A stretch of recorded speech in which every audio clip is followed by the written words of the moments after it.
Hi, my name's Christina, and while I moved to Miami without having a clue of what I wanted to do for work, I got swept up into personal training, athletes, execs, Marines, turned friends. I fell in love with pushing my body to my limits and finding out what my body could do, all thanks to this guy. I met Chris in college, and he convinced me that personal training in Miami was the move. At the same time, I was drawn into the events industry and found my way working from the bottom up on weekends to help organize events like the Gateway, where I got to meet Gary Vee and make some pretty incredible friends along the way. Eventually, I started hosting my own events with Miami Retreat, and all 100 plus over the last 3 years would not be possible without the incredibly passionate people who participated. By 2022, we started partnering up with community and residential spaces, and by 2023, built a community across Miami and Denver of over 1,000 plus retreat goers, organizers, and creators. We found a niche in wellness-minded nightlife events, frankly because I selfishly wanted an alternative to the endless happy hours and open bar holiday parties.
So we are in Texas, or we're driving through Texas. It's currently 44 degrees outside, and we have about 7 hours to go. Yep. We're almost there.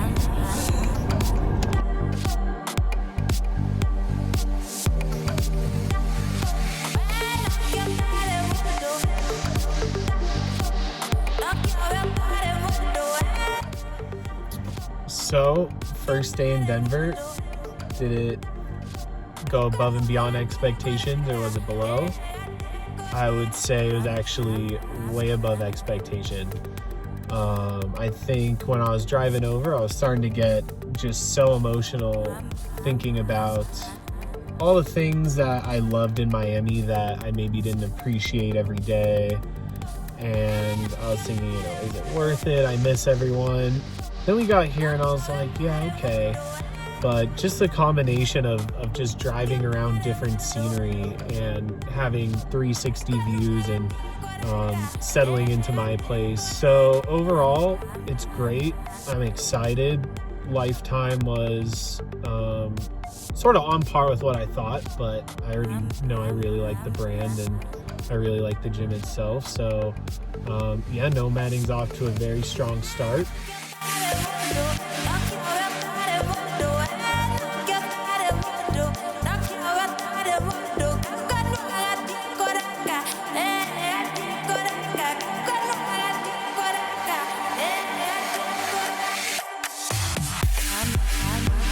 Super Grosvenor, Master Planner. You. Give me the most cost-effective Airbnb Colorado trip, as we've been here the last 3 months. The Airbnbs here are really expensive, so you're not gonna find anything cheap. All right, you ready? Yeah. Where are we? Keystone. What's my phone propped up on? Let's do snowboard.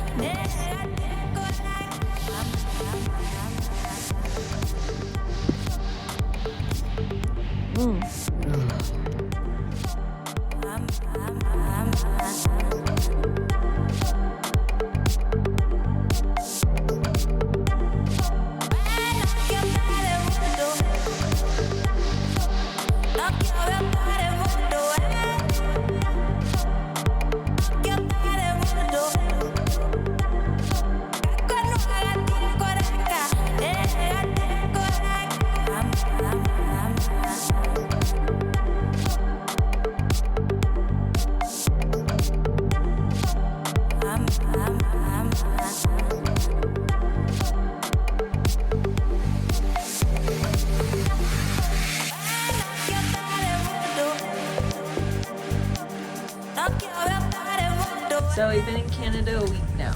Yeah. Give me 1 minute review. Honestly, it's a pretty amazing place. Like, overall, I say, oh, you know, I couldn't see myself living here, but overall, I mean, I love it. Like, I don't like it when it's cold and it's rain, because in Denver, there's never like times I really got just like in scenarios where I was just like, this sucks, I have no other solution. But aside from that, I mean, it is gorgeous here. It's probably the prettiest place on earth, debatably British Columbia. I mean, everyone can go back and forth, but it's definitely potentially the prettiest place on earth.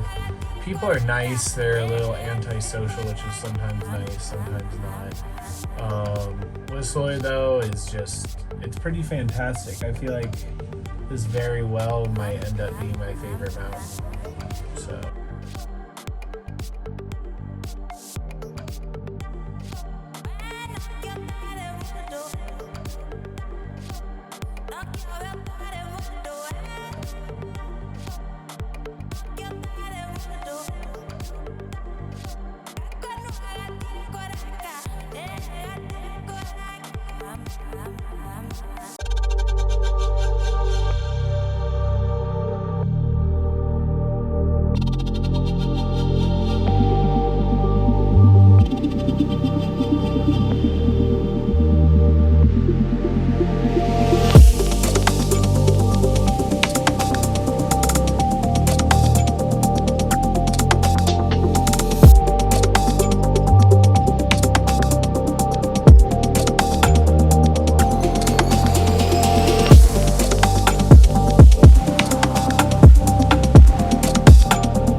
Damn.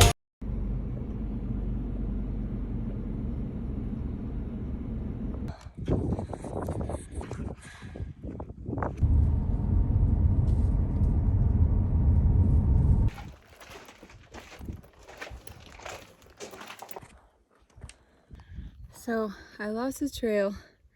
I'm making my own route now. Name's Chris from Getaway, and we're at In-N-Out Burger right now. That wasn't what I meant, but okay. Give me your 1 minute take on Las Vegas after we've been here for a month. It's awesome. There's more than the Strip. Best food in the United States, no joke. Everyone will debate Where's the me. best food? What place? All the buffets, the Wynn Buffet, Botch and All, Liquid Spoon. There's tons of like Michelin, or there's some Michelin restaurants, and there's other nice restaurants, but I don't like those. I like the buffets. Call me Gabby, was Sushi. nice. Or sorry, Mon Mon ami. ami, Gabi. I'm thinking of Miami. Dolores, but you can call me Lolita.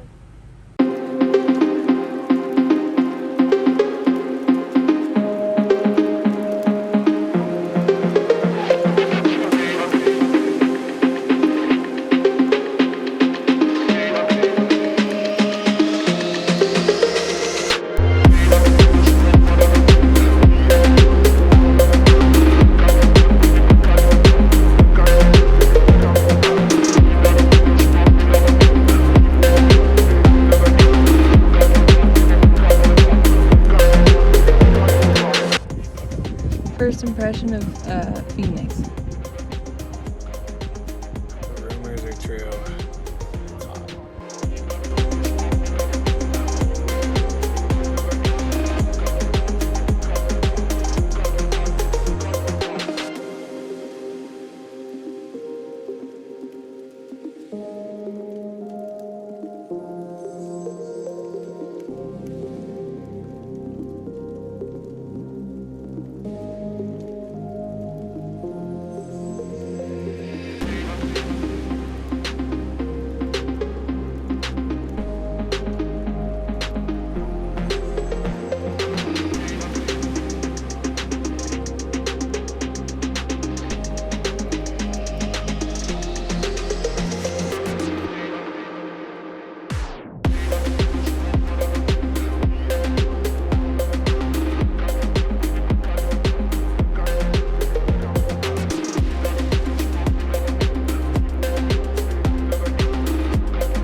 All right, so we just got back from a year-long digital nomading trip from Miami to Denver to Canada to Las Vegas to Phoenix, and then back to Denver. We're here in North Carolina right now. I have some questions about the journey that I'm going to ask us to go through. Right off the bat, what inspired you to embrace this kind of lifestyle? I think I just was sick of where I was living. I came to really dislike Miami. I think I just knew that there was other stuff out there, and I think being raised in Los Angeles, you're sort of like in a suburb, but you realize like there's just so much around you, and I think just realizing that there was just a lot of the world and places I hadn't seen, and wanting to move from somewhere like Miami. We were already talking about Denver, and originally Denver was the initial plan, but we didn't know because we had never been to Denver, and it's a lot to be like, oh, we're just gonna want to move to this place, we're gonna like this place. So I think for me it was a great chance to really see some other cities and places that I saw things that I liked, and wanted to essentially feel what it was like to live there and experience that, and know if Denver was a place that I really wanted to live. I love how it's like tailored to like, should I move to Denver? Should I not move to Denver? I think for me, it was more broad in the sense of like, we had originally talked about doing some kind of like long-term travel back when we first started dating, and that kind of spurred it. I mean, I as a kid, I had always like been like, oh, I'd love to be able to like be on the road and travel. I didn't really know about full-time travel, digital nomad stuff, but I think that's what spurred it from the get. And then when we finally got to the point of having remote jobs and being able to actually like put it into action, how did you manage your work while constantly being on the move? If you work a remote job, it's the same thing everywhere. Yeah, it's pretty easy. I mean, we're not living in the middle of nowhere. We're living around major cities that all have good internet, even though our place in Scottsdale got 10 megabits per second, and I was scared I was going to get fired. That was traumatizing, and it turned out too that was the fastest Wi-Fi that this particular company offered, even though I'm sure Scottsdale has good Wi-Fi somewhere. No, so they did try. They came in and tried to put in a new modem. Yeah, so I don't know 10 megabits per second. I mean, what are we streaming here? Let's see. No RuneScape, no movies. It's not even that good for Netflix. Fair, but I'd say out of 5 Airbnbs for one to have. Yeah, but the Wi-Fi in all of them was none of them had spectacular Wi-Fi except the Vegas place. Vegas had really good Wi-Fi. Yeah, but aside from Vegas, even Vancouver was a little iffy at times. For what we were doing, it worked, because I think if we had some kind of streaming-based job where, like how you had to do this week, that you were hosting something live, maybe not the best option, but if you're doing all technical stuff on the back end, or admin work, or you're a manager, I think any kind of basic Wi-Fi is at least doable. Yeah. What are the key benefits and challenges you've experienced as a digital nomad? I think the benefit is that you get to see a lot of different places, and more than anything, you realize what you like. I think by the end of it, I know she still cares about traveling, but at the end of it, I just was like, I know what I like, I'm done traveling, I've seen 5-6 places now, whatever it is, and I know exactly what I want to see in each place. So it really allows you to figure out more than you'd even know what you actually like. Yeah, and I think perspective that you gain from putting yourself in those environments where it's not quite in your comfort zone, but you're the habit of putting yourself out there, I kind of value, and I think having to do that over and over and over and over again kind of sets you up to be more confident and have a little bit higher self-esteem, because you're constantly putting yourself out there. I've never thought about living in Canada, but as it's been part of this giant trip, I got to experience it, and the culture, something that I'm necessarily comfortable with or know, like, you know, it's a big difference from the States. So I think getting to experience it and meet people and talk to people there, you know, I think that was cool. That was the most social I've ever felt, like, as... I will say it's the least social I've ever felt. No, like I'm saying in respective to like how people there are. Like they are not super loud. They're not... Where? In Canada. Oh, yeah. Like I'm not super chatty. I'm more reserved, and I won't go out of my way to make like a big scene in public or something.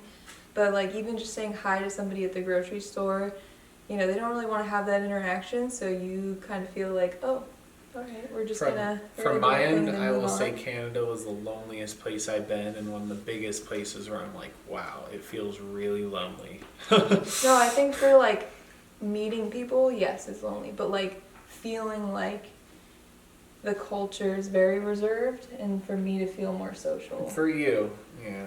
But like meeting people, I think is definitely harder when you're a nomad, and we can honestly go into that because I think that's something that people feel... Yeah. Maybe don't, or people may not have a good idea of. So how would you, what are your thoughts around meeting people while traveling in different areas?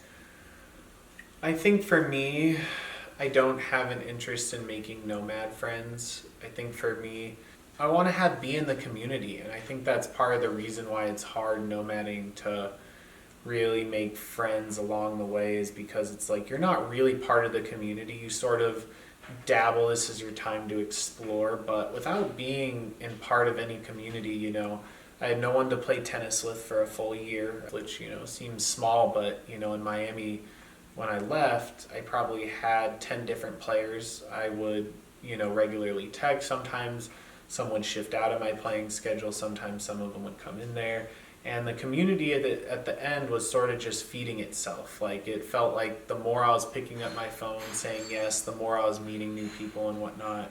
But nomading, it's really hard. And I mean, I definitely think you can make nomad friends. And I just think it's way harder than making friends that you would in person. And I think for someone like her, you know, she's more interested in that or talking to people who nomad. Whereas for me, I'm much more so interested in just finding people that share the same hobbies with me, and I really don't necessarily care about other people's travels or where they've been, or I'm more of like, what's the activity that bonds us.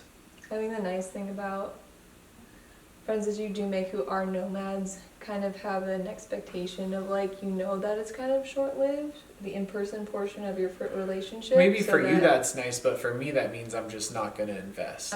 Let me share my perspective, because I think it's really important that yes, it's difficult, but it's doable, and it's not all bad when you understand that most nomads also understand that like this is a short period of time that we may be able to meet in person, let's make the most of it, and then, you know, if we lose touch with each other over time, that's okay. But like for me, at least, as somebody who really values nomading, it is nice to know that there's Facebook groups and expat groups and like areas that you can find people who are also doing the same stuff as you, so that you're not so lonely during your travels.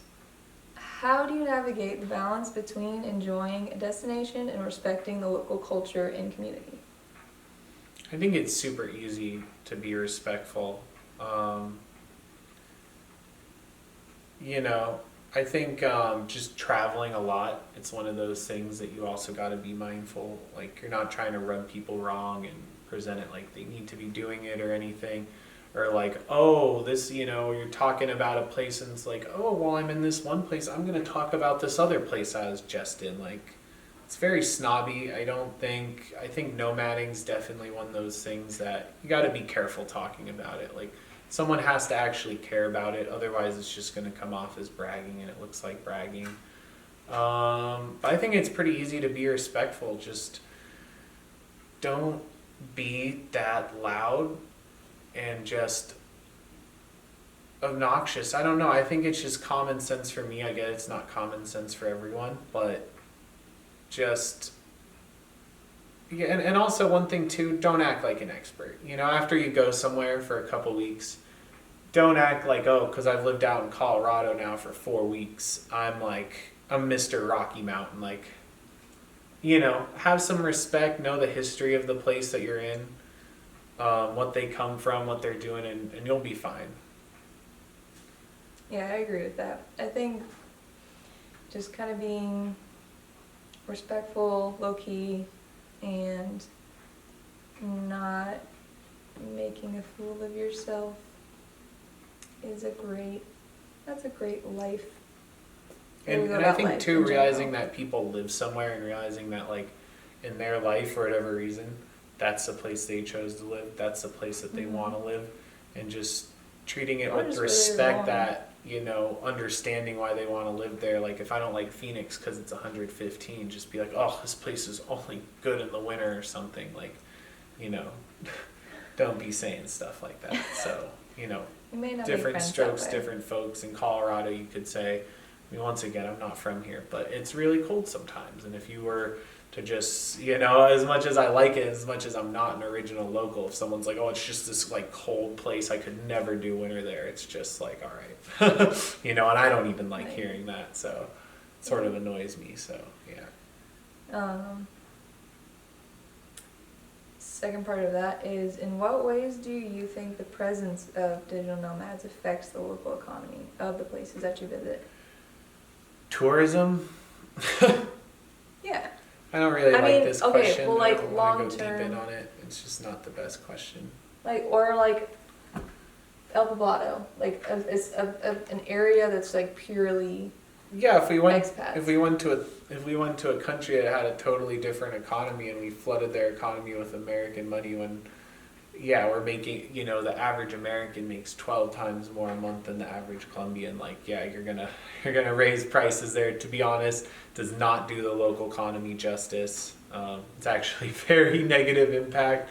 So they do need to find ways to put that money back into the community, or have something to regulate it. And as much as I don't want government always to regulate everything, the government needs to regulate this one and make sure that people don't get screwed over.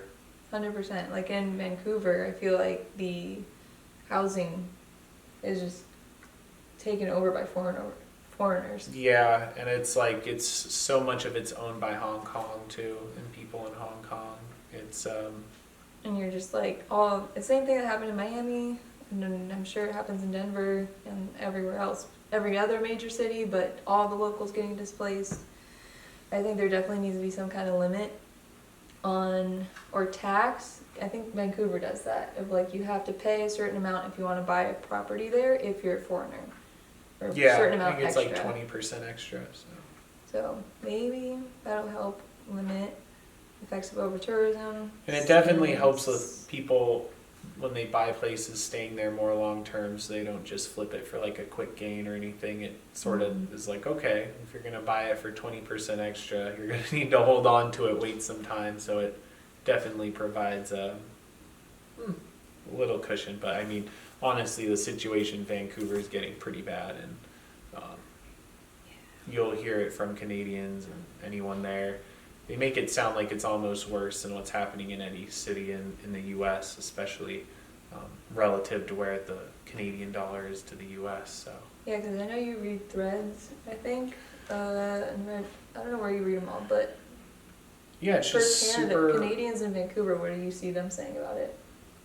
Just it's unaffordable. Same thing you'll hear about San Fran and other places, and it's just just another place where, people who might have grown up there or whatever, it's just, it's sort of turning into a home for the people that are buying up the real estate there, and, preserving nothing of, what was before and whatnot. So it's just, a place that one group of people are gonna, it's not me saying it, but it's sort of the reality, but that, people are gonna buy it up, and it's going to be a whole different demographic there every 5 years if it continues with this trend. So yeah, even Colorado, I mean, I feel like Colorado's getting it bad. I mean, you see that Colorado used to be a red state, and it's not a red state anymore. And if you're seeing what's happening, it's turning very liberal, and it's I feel like that original percentage of the Colorado population is so few now.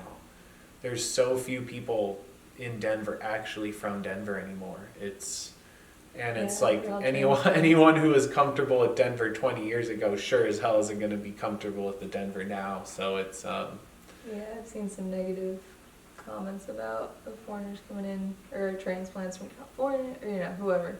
Yeah. Who do you think bears responsibility? Is it the local government? Should nomads have any kind of responsibility for coming in and wanting to buy up property? Maybe choosing areas that I just are not think as more people are remote and more people can go into places, if you know that your place is going to get flooded with more people, then yeah, you should do something to protect the locals, so, or have some type of a fund or something going on. What advice would you give someone considering this lifestyle? Do it, I think everyone should do it. I think everyone should expand their horizons, and I think so many people would be less closed-minded if they just traveled a little more and got to see what it was like being in different cultures. Do I think you should do it for your whole life? I mean, that's up to you, but should everyone do it at least for some period of time just to gain some new perspectives on life and, not see things the way that their community does the whole time, which is part of the reason, you'll see people go on Facebook, Instagram, no one agrees with each other, so. And I think particularly, because there's a mindset shift that happens when you know that you're there for longer than 3 days or 7 days, that you're like, okay, I have to kind of rebuild my routine in this new place rather than I'm going to just do all the tourist stuff, eat out, not really have to figure myself out in this new place and how to do all the same things in this new place.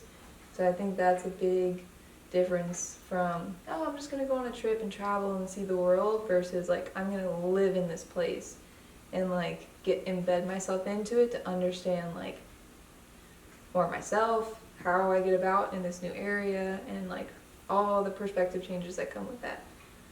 Are there any resources or communities you recommend for individuals interested in responsible digital nomadism? Not really. I think if you're going to move there, it's one thing. But as I said, I don't like connecting with people for short term. Or resources. I would not want to make a friend, even if I knew I'm just sort of weird. Even if I knew I was going to meet one of the coolest people I'd ever meet, but in 5 weeks, I'm just moving out. It's just. Okay, maybe aside from communities, how about resources like platforms? I know we use Google and YouTube a bunch. Not just really. to research stuff about Google. The areas. We use Google Sheets to plan out everything. We have this giant Google Sheet that goes day by day by day by day and shows exactly what we're doing on that day, when we're driving to the next Airbnb, what Airbnb we're going to be at. Yeah, I think the best is just, if you like hiking and skiing, I mean, skiing's pretty easy. These things are such conglomerates. It's there's plenty of information on them online. It doesn't take much to do. In terms of the hikes, just get all trails. I mean, once you sort of know what you like, you can view the trail, look at the reviews. Generally speaking, I like short trails, I like long trails. I generally like elevation gain. I don't like loop trails or just goes flat where it's the view doesn't get more dynamic. Even if it's a pretty area, I'm just what am I sort of doing? So get all trails, get a GPS. That'll change the game for hiking. You can zoom out on the map, see where all the best trails are in the area. Usually they're the most highly rated ones. You can do the ones that aren't as highly rated, but unfortunately, usually a lot of the best ones are very highly rated, even the ones that, are up to 20 miles, ones that need permits, ones that don't need permits. So. What was your favorite place? I know the answer to this, and your least favorite place that we've been to. So my obvious favorite place is Denver.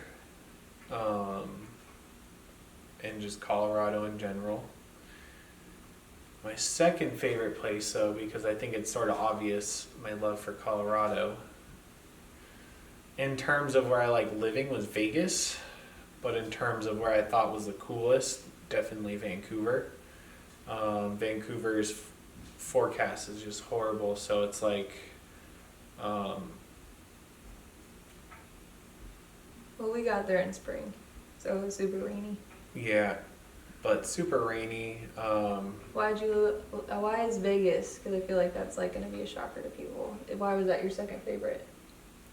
It's just a feel-good place. I don't know. I think a lot of people are going to hate the Strip, and it's funny as someone who likes nature so much, but I find downtowns very boring. Like, downtown Miami, like, it's sort of centered by this place called Brickell City Center.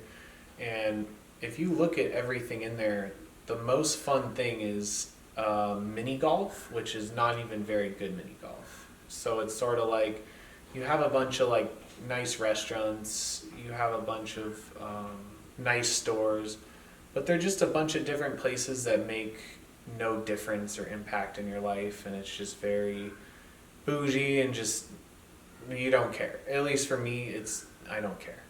Whereas somewhere like the Strip is like magnify any downtown's fun by 5, and it's like you will see it's very cheesy, very corny, but very high end at the same time. But it's like you got Paris, you got New York, and you're not going to be on the Strip all the time, but it is sort of like, okay, just you got every music artist you can think of, from rap, EDM, hip hop, performing nonstop all the time.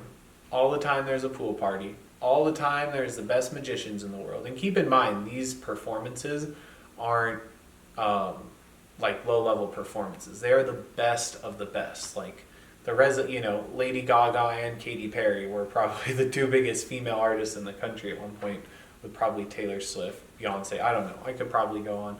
But anyhow, they both have residencies in Las Vegas and they're doing shows. You have the Jabberwockies, and it's just like the amount of fun, restaurants, all that. I mean, I don't even think New York City can compare to that. And I think in terms of hiking, it's like you have